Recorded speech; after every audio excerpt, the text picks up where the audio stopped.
오늘은 베드로전서 강해의 8번째 시간으로 불신자에게 보여야 할 성도의 삶, 이런 제목으로 말씀을 전하도록 하겠습니다. 저희 예안교회가 시작되면서 이런 질문을 하였습니다. 예안교회는 왜 이 땅에 존재해야 되는가? 있어야 될 이유가 무엇인가?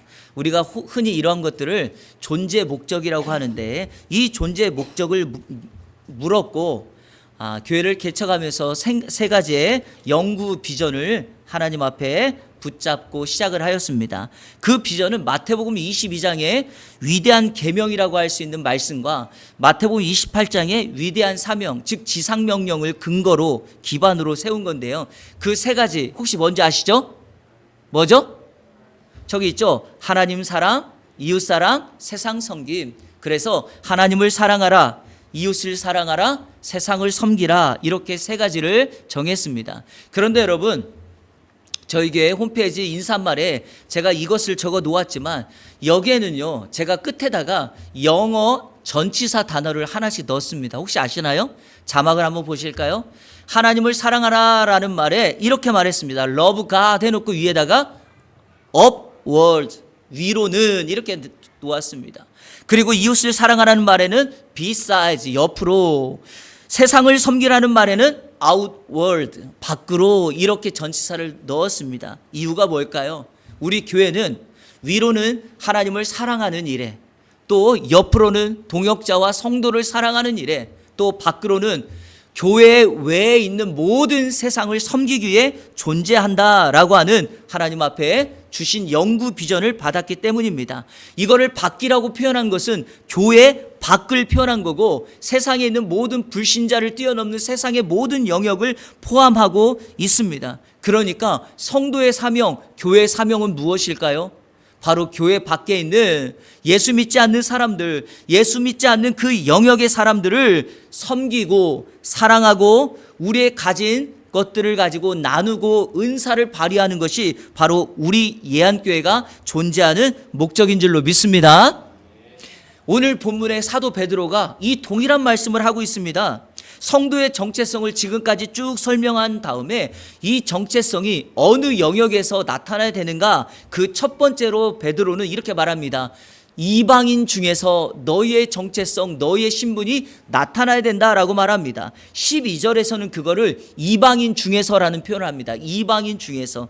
이방인이라는 말은 당연히 불신자가 됩니다. 교회 밖에 있는 세상의 모든 영역을 포함합니다. 그러니까 성도는요, 교회 밖에 있는 이방인들과 살면서 우리의 정체성을 그들에게 보이고 나타내야 한다라는 것입니다. 그런데 가끔 이 순서가 뒤바뀌는 경우가 많습니다.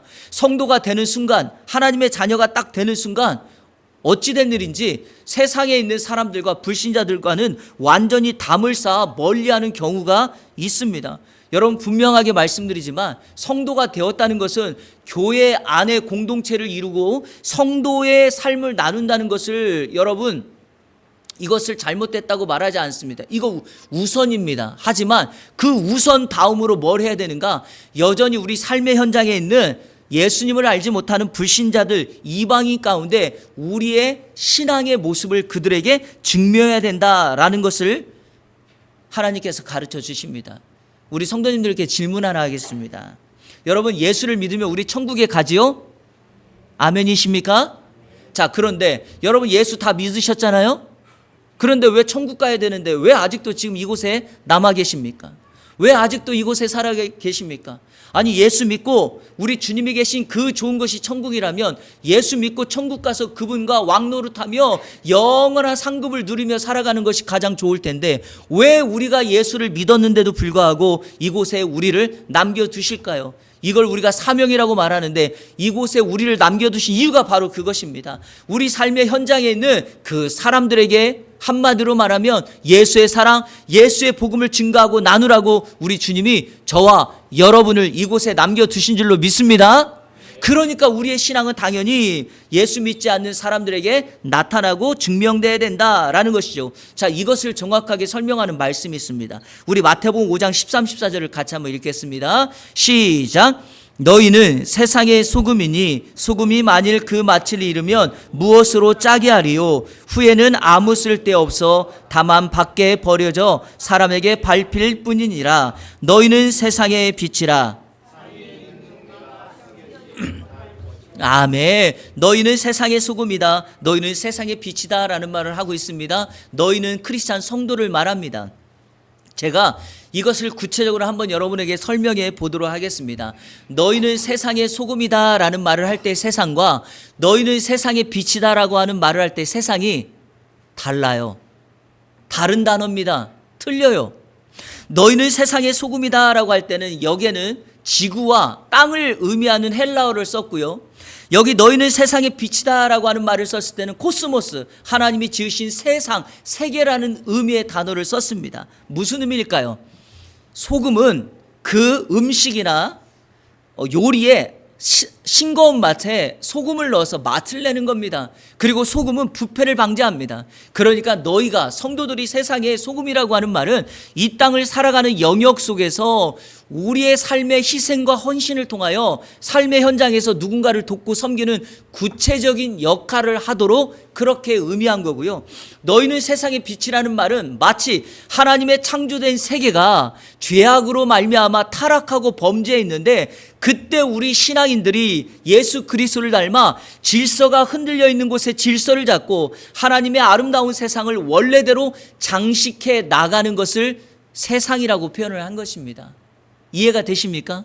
그러니까 우리 성도의 삶은 구체적으로 삶의 현장에서 역할을 감당하고 하나님이 만드신 이 모든 세상을 빛으로서 아름답게 만들어 가는 것, 하나님의 창조 원리에 따라 살아가는 것이 바로 우리의 역할입니다. 자, 이것을 하나님이 우리에게 사명으로 천지 창조하시고 난 이후에 주신 말씀이 있습니다.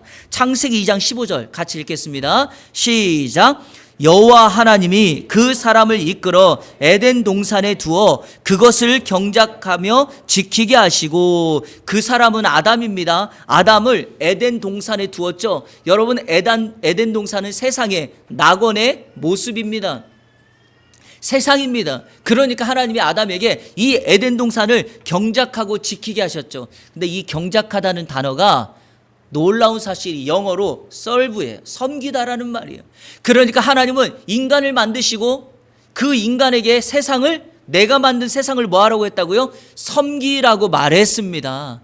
그것이 바로 아담의 사명이자, 자, 범죄하고 난 이후에 아담과 하와가 에덴 동산에서 쫓겨나서 세상이 에덴 동산 아니었는데 이제 그때부터 에덴 동산 밖이 돼버리고 만 것입니다. 그때부터 우리는 교회 밖에 있는 세상에 있는 모든 영역과 성도들을 섬겨야 될 사명을 가지고 있다. 오늘 예배 드리시는 여러분, 하나님이 오늘 여러분에게 은혜를 주신다면 오늘 받은 은혜를 가지고 이 교회 문을 박차고 나가는 순간부터 주변에 있는 사람들에게 선한 영향력, 받은 복을 흘려보내는 축복의 통로로 살아가시기를 주님의 이름으로 축원합니다. 바로 이와 같은 세상 속에서 오늘 베드로 사도는 그럼 그 불신자 속에서 어떻게 살아가는 것이 바람직한 삶인가? 오늘 말씀 속에서 베드로는 세 가지를 우리에게 강조하고 있습니다. 이 세 가지가 오늘 우리가 붙들어야 될 말씀이고, 그 말씀 붙들고 이번 한 주간 승리의 삶을 살아가야 될 말씀입니다. 첫째로 한번 따라해 볼까요? 두 가지의 신분을 기억하며 살라. 두 가지의 신분 꼭 기억하며 이번 한 주간 세상 속에서 살아가야 합니다. 자, 오늘 성경 11절 말씀 같이 한번 자막에 번호 달린 거를 집중하면서 읽겠습니다. 시작. 사랑하는 자들아, 거류민과 나그네 같은 너희를 권하노니 영혼을 거슬러 싸우는 육체의 정욕을 제어하라. 아멘. 베드로 사도는 흩어져 있는 소아시아에 있는 나그네들에게 사랑하는 자라고 표현하고 거류민과 나그네 같은 너희라고 말합니다. 여러분, 우리가 이 세상 속에서 불신자와 같이 살아가는 이 세상 속에서 우리 성도들이 그들에게 먼저 가져야 될 생각이 뭐냐? 하나님이 주신 이 정체성을 기억해야 됩니다. 제가 오늘은 사랑하는 자에게 좀 집중하겠습니다. 왜냐하면 거류민과 나그네는 우리가 베드로전서 1장 제가 설교할 때 몇 번이나 강조해 드렸으니까 혹시 기억이 안 나시는 분들은 홈페이지에서 설교를 다시 한번 들어보시기를 바라고요. 오늘은 사랑하는 자에 대한 부분을 좀 강조해서 우리 성도님들께 말씀드리도록 하겠습니다. 자, 여러분 한번 저를 보실까요? 제가 여러분들에게 여러분은 사랑하는 자들입니다, 저는 여러분을 사랑합니다 이렇게 말하면 여러분 입장에서는 저의 사랑을 뭐 한 거죠? 받은 거죠. 그러니까 이게 이 말이에요. 우리 성도들이 이 땅에서 하나님의 사랑을 받은 자다라는 것을 기억하라는 겁니다. 성도 여러분, 어느 누구도 나를 사랑해 주지 않을 때 하나님이 나를 사랑한다면 얼마나 큰 위로가 되겠습니까? 그런데 베드로가 너희가 사랑받는 자라고 했을 때 두 가지 측면을 강조하고 있다는 것을 아셔야 됩니다. 하나는 하나님 측면입니다. 이 사랑이 뭐냐? 먼저 사랑이에요. 한번 따라해 보세요. 먼저 사랑. 먼저 사랑은 자격이나 조건을 따지지 않습니다. 너 이거 잘해서 사랑하고, 또 집에서 우리가 종종 실수하는 거 있죠. 장남이니까 사랑하고 너는 둘째 셋째니까 안 돼, 이런 거 아닙니다. 차별 없는 사랑입니다. 하나님의 먼저 사랑은 무조건적인 사랑입니다. 예수 그리스도의 독생자를 우리에게 그 희생 제물로 주시기까지 우리를 사랑한 사랑이 바로 먼저 사랑입니다. 베드로는 이 사랑을 기억하니까 자기와 같은 연약한 어부임에도 불구하고 우리 주님이 조건 없이 나를 선택했다는 것을 기억하고 있습니다. 자, 또 하나의 측면이 있습니다. 이게 오늘 중요한데요. 베드로가 기억하고 있는 이 사랑의 측면이 뭐냐? 바로 실패한 인생에게 다시 한 번 더 기회를 주시는 사랑이에요. 포기하지 않는 사랑이라고 말할 수 있습니다. 베드로는 예수님의 제자로 3년 동안이나 예수님을 따라다녔지만 그 마지막 결론이 무엇이었습니까? 예수님이 십자가에 달려 죽으셨습니다. 제자들이 모든 것이 다 끝났다고 생각하였고, 특별히 베드로는 이제 끝이다라고 생각하고 자신의 과거의 삶으로 돌아갑니다. 여러분, 성도들 인생은 항상 회귀 본능이 있어서요, 우리가 가만히 있으면 자꾸만 옛날로 과거로 돌아가려고 하는 생각이 있어요. 좋을 때를 생각하잖아요. 제가 미국에서 4년 공부할 때 한인교회 늘 성도님들이 생각하는 게 뭐냐면 한국에 있었을 때 그 좋았을 때를 항상 생각해요. 왕년에, 내가 과거에 한국에서, 이런 말들 많이 합니다. 우리도 마찬가지 아닙니까? 그 좋을 때를 생각하는 것, 이게 바로 인생에 있는 회귀 본능입니다. 그런데요, 베드로는 그것을 알고 고향으로 돌아갑니다. 자기의 옛 자리로 돌아갑니다. 그곳이 바로 갈릴리 호수 디베라 바닷가입니다. 평생 동안 그곳에서 고기를 잡아 살아갔던 베드로는 예수님이 죽자 고향, 그리고 그 갈릴리 바다로 돌아가 고기를 잡고 어떤 희망, 어떤 목적 없이 하루하루를 살아가고 있습니다. 바로 그 자리에 우리 주님께서 찾아오셔서 베드로에게 내가 나를 사랑하냐고 3번 묻습니다. 3번을 물었다는 것은 두 가지의 의미가 있어요. 하나는 3번 부인했던 예수님을 3번이나 부인했던 베드로를 회복시키기 위함이며, 3번 동안 사랑한다라고 말한 것은 이런 의미입니다. 베드로야, 너는 실패했을지라도 나는 너를 포기하지 않고 여전히 사랑하고 있다. 나는 너에게 끊임없는 사랑을 보내고 있다라는 것입니다. 이게 바로 베드로가 받은 사랑입니다. 지금 흩어져 있는 나그네들에게 베드로가 사랑하는 자라고 표현하는 것은 무엇일까요? 너희들이 있는 곳이 소아시아고 예루살렘을 떠나 있고 세상 속에서 사단의 영적인 공격이 놓여 있고 죄악이 관영한 그곳에 살아가고 있지만, 너희들이 하나님의 사랑을 받은 자라는 이 인식을 가지고 살아간다면 결코 너희들은 쓰러지지 않을 것이다. 이 사랑을 고백하고 있습니다. 사랑하는 여러분, 여러분은 하나님의 사랑을 받은 자인 줄로 믿습니다. 1891년 12월 캐나다의 의사이자 목사였던 윌리엄 제임스 홀이라는 이름을 가진 이 사람이 한국에 선교사로 옵니다. 1891년에요. 2년 11개월이 지난 1894년 11월 35세의 나이로 이 사람은 죽음을 맞이하게 됩니다. 그는 평양 지역의 복음화를 위하여 헌신했던 사람이고, 1894년에 청일전쟁이 있었을 때 그 평양에서 그 사람이 중국 사람이든 일본 사람이든 조선 사람이든 상관없이 환자들을 돌보다가 자신의 몸의 병들음을 생각하지 못하고 그렇게 해서 질병으로 세상을 떠나신 분입니다. 이 윌리엄 홀 선교사를 옆에서 가장 가까이 지켜보았던 마페트라고 하는 선교사가 있었는데, 그 선교사가 이 홀 선교사의 죽음을 보면서 다음과 같은 글을 남깁니다. 이렇게요. 홀은 주님의 명령에 따라 살다가 죽었다. 주님이 명령함에 기꺼이 한국에 왔고 다시 명령함에 세상을 떠나 하늘나라로 갔다.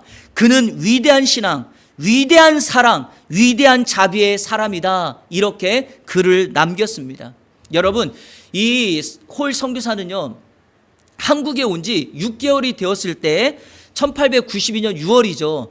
이 한국에 여자 의사로 왔던 로제타라고 하는 여인과 결혼을 합니다. 결혼을 해서 가정을 이루고 남자아이를 하나를 낳고 그렇게 결혼 생활을 하고 있던 1년 반이 지났을 때 평양으로 선교사로 갔던 거예요. 여러분, 바로 그 평양으로 가고 난 이후에 남편이 죽었고 이 부인이었던 로제타 홀은 자신의 미국이라고 하는 고향으로, 이 여인은 미국 사람이거든요. 미국으로 돌아갑니다. 남편 잃은 슬픔과 홀로 남은 그 갓난아이를 데리고 미국으로 돌아갑니다. 그런데요, 1897년, 그러니까 남편이 죽은 지 2년 반에서 3년이 되었을 때 이 로제타 홀이 남편을 빼앗아간 그 조선에, 그 한국 땅에 다시 돌아옵니다. 그것도 다른 곳이 아니라 내 남편을 앗아간 평양으로 갑니다. 가서 미국에 있었을 때 남편이 죽었다고 사람들이 가져다둔 이 조의금 있죠. 이 조의금을 가져다가 이 로제타 홀이 평양에다가 기홀 병원이라는 것을 세워요. 여러분, 이 기홀 병원이 우리나라 첫 번째 서양식 병원이 되고 그 병원을 세우고 난 이후에 사람들을 섬깁니다. 제가요, 이들의 헌신과 업적에 대해서는 나중에 제가 말씀을 드리도록 할게요. 그런데 한 가지 질문이 이것입니다. 여러분의 가족들을 빼앗아간 나라라면, 아니 허망하게 정말 몇 년 사역하지도 못하고 생명을 앗아간 그 땅이라면 가고 싶겠습니까? 쳐다보기도 싫지 않습니까? 그런데 우리의 질문은 어째서 이 로제타 홀은 다시금 한국이라고 하는 나라에, 평양이라고 하는 그곳에 돌아올 수 있었는가라는 질문입니다. 무엇이 이 여인으로 하여금 그 한국 땅에 다시 돌아오게 했을까요? 바로 하나님께서 자신의 남편 윌리엄의 인생을 덮어 하나님의 사랑이 더 자신의 인생의 모든 것보다 크다라고 했던 그 사랑을 미국 땅에 있던 로제타에게 하나님께서 역사하셨기 때문입니다. 자신의 독생자 아들 예수 그리스도를 죽이시기까지 내가 그 로제타 그 한 여인 당신을 사랑한다라고 했던 그 하나님의 엄청난 사랑이 이 여인을 덮었기 때문에 로제타는 자신의 그 어린 아들을 데리고 다시금 평양으로 가서 자신이 할 수 있는 그 의료 선교를 감당하며 미신과 우상에 빠져있는 그 조선의 백성들에게 복음이라고 하는 생명의 빛을 발하게 되었다라는 것입니다. 사랑하는 여러분, 이 사랑이 오늘 저와 여러분에게 덮어지고 있습니다. 이 사랑 때문에 우리의 인생은 포기할 수가 없습니다. 이 사랑 때문에 이번 한 주간 우리 삶의 현장에 아무리 나를 힘들게 하는 불신자들이 있을지라도 그들에게 받은 사랑, 그 정체성을 기억하며 그들에게 주의 사랑을 나누는 하나님의 사람 되시기를 주님의 이름으로 축복합니다. 불신자들 속에서 우리 어떻게 살아야 될까요? 둘째는 육체의 정욕을 제어하라라는 것입니다. 한번 때려볼까요? 육체의 정욕을 제어하라. 우리 11절 말씀 다시 한번 읽겠습니다. 시작.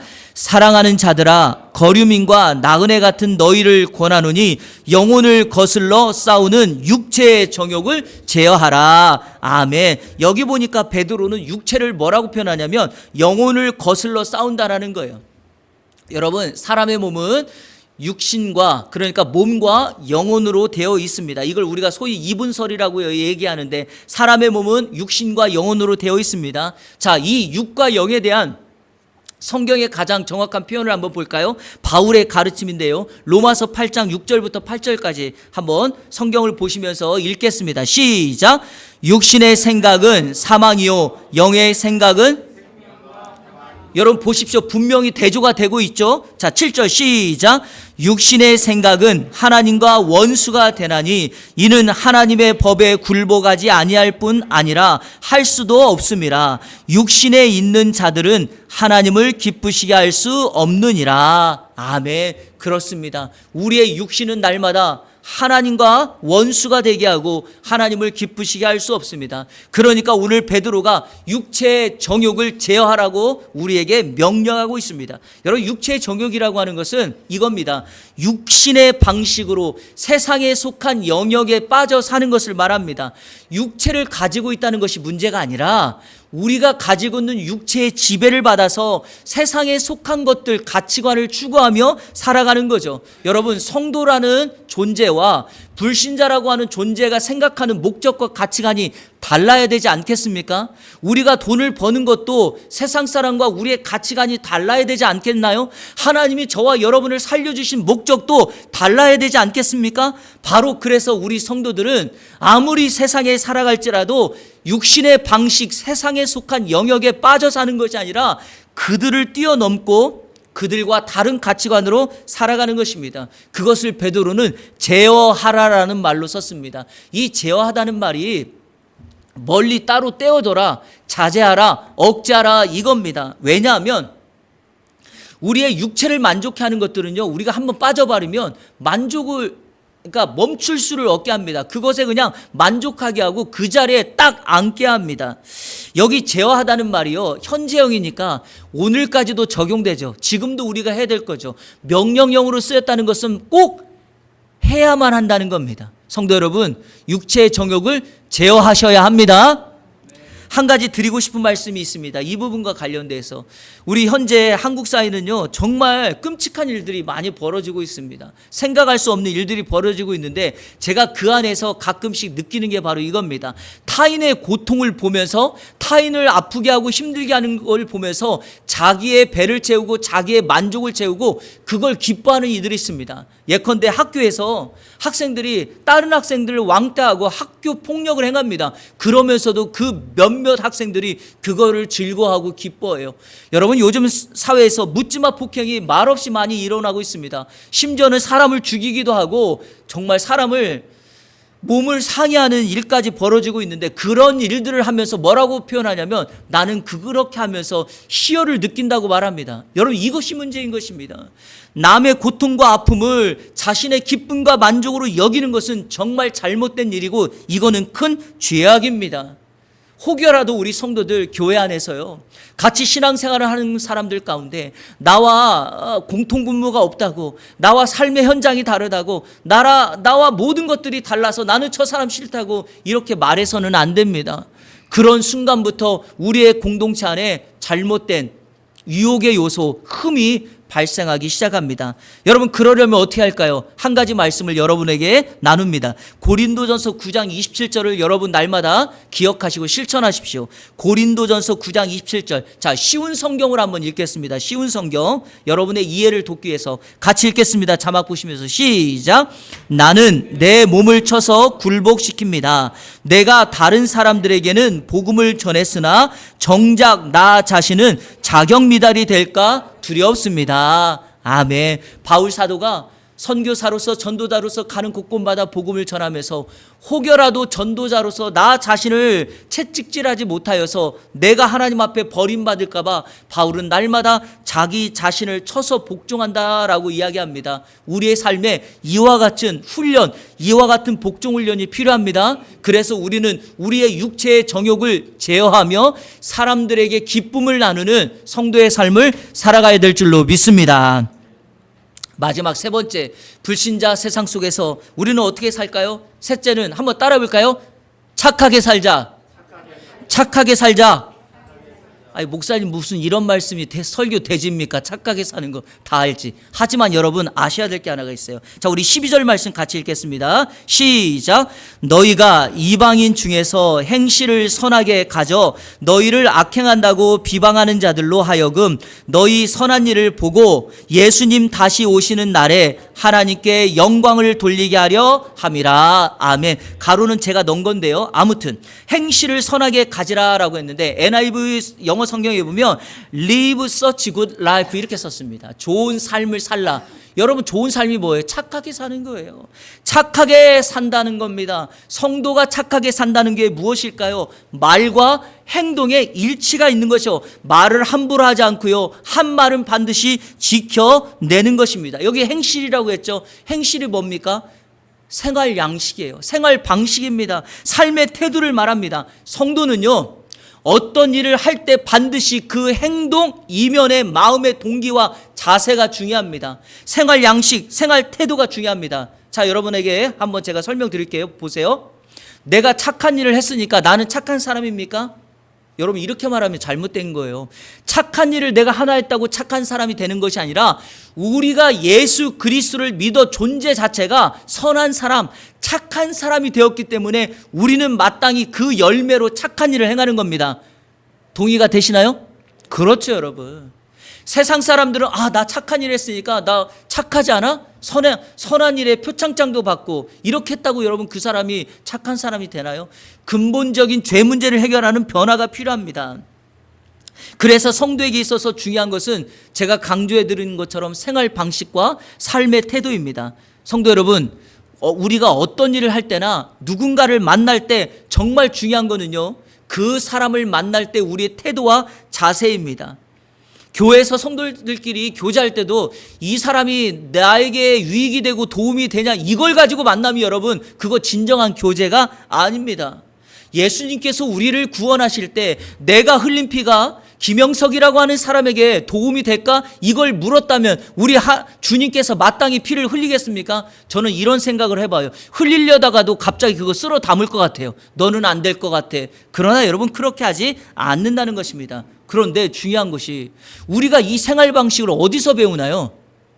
두 곳에서 배워요. 이게 중요한 겁니다. 첫 번째는 가정에서 배우는 거예요. 왜 우리 자녀가 왜 그런 말을 하냐고요? 엄마 아빠가 그런 말을 했을 거예요. 할머니 할아버지가 그런 말을 했을 거예요. 우리의 언어, 삶의 모든 행동 방식은 가정에서 나오게 되는 겁니다. 자, 또 하나가 어딜까요? 교회예요. 왜 그 성도가 그런 신앙을 살아가고 있냐고요? 그 교회 목사가 그 교회에서 전해지는 말씀이 그렇게 전달되니까 그런 행동과 그런 결과를 가지고 있는 것입니다. 그래서 여러분 교회와 가정은 뗄래야 뗄 수가 없어요. 그래서 성도들이 꼭 하는 말이 뭐냐? 가정은 교회 같은 가정이 되어야 되고 교회는 가정과 같은 교회가 되어야 된다는 것이고, 또 이 두 공동체는 놀랍게 가정도 교회도 우리 주님이 시작하셨다는 거예요.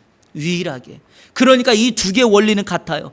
여러분의 신앙 양식, 여러분의 생활 양식은 반드시 교회로, 가정으로부터 시작되게 될 줄로 믿습니다. 그러니까 여기 계신 우리 부모님들, 자녀들에게 말할 때도 한 번 더 생각하시고, 제가 목사로서 여러분에게도 한 번 더 생각하며 말하고 하는 그런 인생이 되기를 축복합니다. 제가 그림 하나 보여드릴게요. 한번 그림 보세요. 어떤 그림인지 알겠어요? 여러분, 평생을 깡패나 건달로 살았던 사람이 이제 나 앞으로 착하게 살 거야, 몸에다가 착하게 살자 문신했어요. 여러분, 문신했다고 착하게 살 수 있습니까? 몸에 착하게 살자라고 하는 것은 결단이고 다짐일 수는 있을 것입니다. 하지만 이 사람이 착하게 살려면 어떻게 될까요? 삶의 본질과 인격을 변화시켜야 되는데 그렇게 살지 못하고 문신만 하면 어떻게 착하게 살 수 있겠냐는 거죠. 한때 우리나라 세간을 떠들썩하게 했던 양은이파라고 하는 거대 깡패 조직이 있었습니다. 제가 사람 이름은 말하지 않겠습니까? 혹시 제가 뒤가 무서울 수 있어요. 이분이 잘못해서 감옥에 갇혔어요. 그런데 이분이 감옥 안에서 예수를 믿은 거예요. 여러분, 이거 너무 잘한 일입니다. 감옥에서 예수를 만났다니요. 정말 잘한 것 아닙니까? 그런데 이분이 회심하고 난 이후에 감옥에서 출소하여 나왔는데, 세상으로 나왔는데, 그가 예수를 만났다는 것으로 인하여 갑자기 목사가 되고 선교사가 되어서 그의 인생이 매우 드라마틱하니까 교회마다 또 기독교 단체마다 이 사람을 불러서 간증을 시켰고, 기독교 방송국에 대서특필하며 이 사람을 막 보낸 거예요. 그리고 이분이 막 간증을 했습니다. 그런데 중요한 사실이 있어요. 얼마 가지 못하여서 이분이 과거의 삶으로 돌아가고 말았습니다. 사람들을 속여 사기를 치고, 그것에 대해서 사람들이 뭐라 그러니까 여전히 사람들을 두드려 패는 폭행을 일삼았던 거죠. 여러분, 이런 걸 가리켜서 몸에 착하게 살자라고 문신한 것과 뭐가 다릅니까? 우리 인생의 진정한 변화는 내가 착하게 살자라고 말하는 것이 아니라 삶의 본질을 바꿔야 되죠. 그것이 바로 에베소서 4장 22절부터 24절의 말씀입니다. 우리 같이 읽겠습니다. 시작. 너희는 유혹의 욕심을 따라 썩어져가는 구습을 따르는 옛사람을 벗어버리고 오직 너희의 심령이 새롭게 되어 하나님을 따라 의와 진리의 거룩함으로 지으심을 받은 새 사람을 입으라. 아멘. 삶의 본질적인 변화는 나의 과거 죄된 그 옛사람의 옷을 어떻게 하고요? 벗어버리고 마음을 새롭게 해서 예수 그리스도로 새 옷을 입는 것을 말합니다. 여러분, 옛사람의 옷을 벗지 않고 이 상태에서 새 옷을 입으면 어떻게 될까요? 옛사람의 생각과 가치관과 그 방식이 여전히 그 사람에게 남아있는 것입니다. 그러니까 그 옷을 벗어서 우리는 완전히 새로운 피조물 된 우리가 예수 그리스도를 닮은 삶을 살아가야 할 줄로 믿습니다. 우리가 왜 불신 세상 속에서 착하게 살아야 되는가? 두 가지의 말씀을 12절을 근거로 여러분에게 말씀을 드리고 오늘 설교를 정리하려고 합니다. 여러분, 왜 베드로 사도는 우리에게 착하게 살라고 명령하고 있을까요? 첫 번째, 우리가 성도로서 착하게 될 때 그들의 비방이 멈추게 되기 때문이죠. 12절에 말하고 있지 않습니까? 우리를 악행하는 자들이 우리를 비방한다고 말하고 있죠. 세상은 여전히 우리를 비방합니다. 이거 아셔야 돼요. 왜 세상이 교회와 성도들을 비방할까요? 그들이 아는 생각이 하나 있거든요. 교회만큼은, 성도들만큼은 복음 때문에, 예수님 때문에 바르게 살 줄 알았는데 그들이 착하게 못 사니까 우리를 계속 비방하는 겁니다. 그러니까 성도 여러분, 우리가 오늘 말씀을, 우리의 정체성을 가지고 이 세상에서 불신자들과 함께 정말 그리스도의 선한 영향을 가지고 착하게 산다면 그들의 비방을 막아낼 수 있습니다. 자, 두 번째, 왜 우리가 착하게 살아야 될까요? 왜냐하면 착하게 사는 우리의 모습을 보고 우리 예수님 다시 오시는 그날에 그 불신자들이 하나님께 뭘 돌려요? 영광을 돌릴 수 있기 때문입니다. 맞아요, 여러분. 왜 하나님이 저와 여러분을 그곳에 두셨나요? 왜 독산동입니까? 왜 롯데캐슬 아파트입니까? 왜 그 직장입니까? 왜 그 학교입니까? 바로 우리를 그곳에 하나님이 심어서 놓으신 거예요. 거기에 있는 불신자들에게 예수 그리스도의 복음, 즉 복음에 덧입혀진 착하게 사는 삶을 통하여 저 친구는 다르다, 우리 사장님은 다르다, 우리 과장님은 다르다, 그 공동체가 달라지고 있어, 이렇게 해야지만 그들이 우리를 통하여 주님을 알고 마지막 때 하나님께 영광을 돌리는 삶을 살게 될 줄로 믿습니다. 조금 전에 평양을 위해서 헌신했던 윌리엄 홀과 로제타 홀 선교사 부부의 이야기를 제가 잠깐 드렸죠. 이분들이 사역했던 곳이 어디냐? 평양이에요, 여러분. 이분들이 처음에 평양으로 갔을 때는 금교령이 내려져 있어서, 금교령 뭡니까? 교회에 관련된 거, 성경, 복음 전하면 안 된다는 거예요. 심지어는요, 이 선교사가 평양에 갔더니 몇몇 사람들이 외국 사람 왔다고 도와주니까 그 도와준 사람들을 감옥에 가둬버리는 일들도 벌어졌습니다. 어느 누구 하나 홀 선교사 부부를 도울 수가 없었죠. 하지만 윌리엄 홀과 로제타 홀은 포기하지 않고 자신에게 주어진 그 삶의 영역에서 최선을 다했습니다. 이들이 의사기 때문에 조선 사람들 가운데 아파하고 힘들어하는 사람들을 데려다가 그들을 고쳐주고 그들을 살펴주었더니 평양 감사가, 평양의 이 관리가 마음의 문을 열고 평양의 문이 조금씩 열리기 시작했죠. 제가 앞서서 말씀드렸던 1894년에 최고의 극치에 있었던 청일전쟁이 평양을 기점으로 일어났을 때 이 윌리엄과 로제타 홀 부부는 사람을 가리지 않고 아픈 병자를 치유하기 시작했습니다. 그리고 여러분, 제가 아까 말씀드렸죠. 남편이 죽고 미국으로 돌아갔다가 1897년에 이 로제타 홀이라고 하는 여자 선교사가 다시금 평양으로 와서 병원을 세우고 복음을 전합니다. 1897년, 제가 놀라운 말씀을 하나 드리려고 하는 거예요. 그로부터 10년이 지난 1907년 어떤 역사가 일어납니까? 우리 조선, 우리 대한민국의 최고의 대부흥이라고 했던 1907년에 평양 대부흥의 역사가 바로 시작된 것입니다. 제가 질문해 볼까요? 누구 때문에 이 역사가 일어났나요? 누구 때문에 이와 같은 한국 복음화가 이루어졌나요? 불신자들의 복음을 알지 못하는 사람들이 핍박하고 우리를 공격했지만 윌리엄 홀, 로제타 홀은 그 사람을 가리지 않고 그 우상의 미신에 빠져있는 그들에게 예수의 생명을 증거하고 그 안에서 선하고 착하게 살았더니, 육체의 정욕을 제어하며 살았더니 그 평양에 복음의 문이 열려지고 우리 기독교, 한국 기독교 역사의 최고의 부흥의 역사가 바로 1907년 그 평양 장대현 교회에서 이루어지게 되었다라는 사실입니다. 우리는 그때 이렇게 말합니다. 그들의 선교사의 모습을 보고 평양에 죽어가는 영혼들이 하나님께 영광을 돌렸다, 이렇게 우리는 말하게 됩니다. 이제 우리 차례입니다. 저와 여러분의 차례입니다. 우리 삶의 현장에서 이분들이 갔던 그 길을 우리가 가서 나중에 혹여라도 그들이 내가 그때 당신 때문에 예수를 만났고 당신 때문에 지금 하나님께 영광을 돌릴 수 있다라고 하는 그 고백을 들을 수 있다면 우리의 삶이 하나님 앞에 인정받고 이번 한 주간도 그렇게 살아감으로 말미암아 하나님 나라를 확장하는 우리 성도의 삶이 될 줄로 믿습니다. 이번 한 주간 불신자 세상 속에서 건강한 성도의 삶을 살아가는 이 안의 모든 성도님들 되시기를 우리 주 예수 그리스도의 이름으로 축원합니다. 우리 시간에 다 같이 결단의 찬양 같이 하겠습니다. 여러분, 세상이 우리가 살아간다고 해서 내가 구원받은 자녀라고 해서 우리를 다 받아주지 않아요. 그럴 때 여러분 질문하시고 하나님 앞에 이렇게 답하셔야 돼요. 그럼에도 불구하고 하나님 사랑하겠습니다. 그럼에도 불구하고 하나님의 사랑은 여전히 나에게 임합니다. 그 하나님의 사랑을 같이 찬양하고 고백하도록 하겠습니다.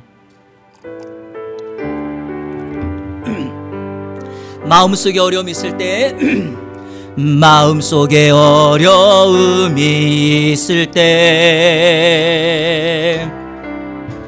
마음속에 어려움이 있을 때 마음속에 어려움이 있을 때 주님 내게 먼저 오사 내 마음을 만지고 주님 앞에 나올 수 없을 때 주님 앞에 나올 수 없을 때 주님 앞에 나올 수 없을 때 주님 날 먼저 안으시네. 그럼에도 불구하고 날 사랑하시는 내 하나님의 사랑은 나의 모든 걸 덮고 그럼에도 불구하고 날 안아주시는 내 하나님을 부를 때 아버지라 부르죠. 우리 처음부터 다시 한번 찬양합니다. 마음속에 어려움이 있을 때 마음속에 어려움이 있을 때 마음속에 어려움이 있을 때 주님 내게 먼저 오사 내 마음을 만지고 주님 앞에 나올 수 없을 때 주님 앞에 나올 수 없을 때 주님 앞에 나올 수 없을 때 주님 앞에 나올 수 없을 때 주님 날 먼저 안으시네. 그럼에도 불구하고 날 사랑하시는 내 하나님의 사랑은 나의 모든 걸 덮고 그럼에도 불구하고 날 안아주시는 내 하나님을 부를 때 아버지라 부르죠. 그럼에도 불구하고 날 사랑하시는 내 하나님의 사랑은 나의 모든 걸 덮고, 그럼에도 불구하고 날 안아주시는 내 하나님을 부를 때 아버지라 부르죠. 그 사랑 얼마나 아름다운지, 그 사랑 얼마나 날 부욕해 하는지, 그 사랑 얼마나 크고 놀라운지를, 그 사랑 얼마나 나를 감격하게 하는지. 아멘. 여러분, 조그만 연못에 깨어진 장독, 깨어진 그릇에 물을 담는 방법 무엇인지 아십니까? 아무리 물을 퍼다가 담아도 깨어진 그릇에는요, 물을 담을 수 없어요.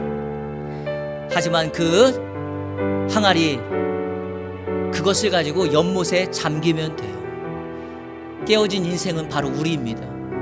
우리 인생이 치유되고 회복될 수 있는 건 무엇일까요? 하나님의 사랑으로 덮는 것. 아무리 세상의 것을 가지고 채워봤자 계속해서 셉니다. 그러나 하나님의 사랑이 우리를 덮을 때, 오늘 이 찬양의 가사처럼 우리 주님이 먼저 우리에게 찾아오시고 나를 안아주시고 그 사랑으로 우리를 덮으면 깨어진 내 인생에 하나님의 사랑으로 가득 채워서 주님 닮은 사람이 될 수 있습니다. 두 번째 불렀던 찬양의 가사에 보면 이런 말이 있어요. 그 사랑이 얼마나 부요한지, 세상에 넘칠 수 없는, 세상이 줄 수 없는 그 사랑으로, 그래서 우리는 감격하며 살아간다는 거죠. 사랑하는 여러분, 오늘 이 하나님의 사랑을 붙드십시오. 여러분의 이번 한 주간의 인생 속에서 이 사랑이 여러분을 채워진다면 세상의 조건이 우리를 엄습하지 못합니다. 사단이 멈추지 않고 우리를 공격하고 불화살을 쏘아대겠지만 그 화살 우리는 믿음의 방패로 막아낼 수 있습니다. 그리고 우리는 세상에 지배되지 않고 굴복하지 않고 하나님의 영적 군사로 승리의 삶을 살아갈 수 있게 될 줄로 믿습니다. 이 시간 다 같이 합심하여 기도합니다. 하나님, 오늘 주신 말씀을 마음판에 새깁니다. 불신자와 같이 살아가는 이 세상 속에서 하나님의 사랑이 우리를 덧입혀 주시고 그 사랑으로 충만하여 이 사랑을 증거하는 사람 되게 하여 주옵소서. 특별히 우리의 자녀를 축복합니다. 우리의 자녀들이 세상 속에서 살아갈 때 이 하나님의 사랑에 잠기게 하여 주시고 세상의 어떤 것들도 우리 자녀들을 해하고 엄습하는 일이 없도록 위에서 기도해 주시고, 특별히 여러분 부탁드립니다. 여러분의 일하고 있는 그 공동체 주의 사랑을 흘려보내는 축복의 통로가 되게 해달라고, 하나님 나를 통하여 예수 믿지 않는 사람들이 예수님을 만나게 해달라고 우리 이렇게 결단하며 다 같이 합심하여 기도하겠습니다. 기도합니다. 좋으신 아버지 하나님 감사합니다. 오늘 말씀을 통하여 우리가 성도의 정체성을 가지고 세상 속에서, 불신자 속에서 우리가 어떤 모습으로 살아가야 될지 말씀을 주시니 감사합니다. 오늘 이 말씀을 마음판에 새깁니다. 하나님, 우리에게 주신 이 약속의 말씀을 붙들고 살아가게 하여 주시옵시고 우리의 가진 정체성을 가지고 살아가게 하여 주옵소서. 하나님, 우리는 하나님께 사랑을 넘치도록 받은 자입니다. 이 사랑을 붙들고 나가게 하여 주옵소서. 육체의 정욕을 제어하며 살아가게 하여 주시고 예수님 닮아 주님 닮은 대로 착하게 살아가는 우리 성도들의 삶이 될 수 있도록 인도하여 주옵소서. 하나님, 우리 자녀들을 위하여 기도합니다. 세상에 험난한 세상 살아가는 동안에 우리 자녀들을 지키시고 돌보는 역사가 있게 하여 주옵소서. 우리의 일터와 사업장과 학업의 현장을 위하여 기도합니다. 그곳에서 믿지 않는 불신자들과 살아갈 때 그들이 우리의 모습을 보고 주님을 만나고 하나님께 영광을 돌리는 삶을 살아가게 하여 주옵소서. 하나님 감사합니다. 오늘 말씀을 통하여 우리가 세상 속에서 불신자 속에서 어떻게 살아가야 되는지를 통하여 베드로의 명령을 살펴보았습니다. 하나님, 이 세상 속에서 하나님의 사랑받은 자로 이 신분을 기억하며 살게 하여 주옵소서. 세상이 끊임없이 우리를 유혹하고 미혹하지만 육체의 정욕을 제어하며 주님을 영의 생각을 하며 살아가게 하여 주옵소서. 또한 이 세상 속에서 주님 닮은 대로 착하게 살아 우리를 통하여 이방인들의 비방을 멈추게 하여 주시고, 우리를 통하여 그들이 예수 그리스도를 만나 주님 다시 오시는 그날에 하나님께 영광을 돌리며 살아가는 은혜의 역사가 있게 하여 주옵소서. 이번 한 주간도 하나님의 사랑이 우리를 덮어 우리가 살아가고 있는 삶의 현장 속에서 선한 은혜를 흘려보내는 축복의 통로가 되게 하여 주옵소서. 예수 그리스도의 이름으로 기도하옵나이다. 아멘.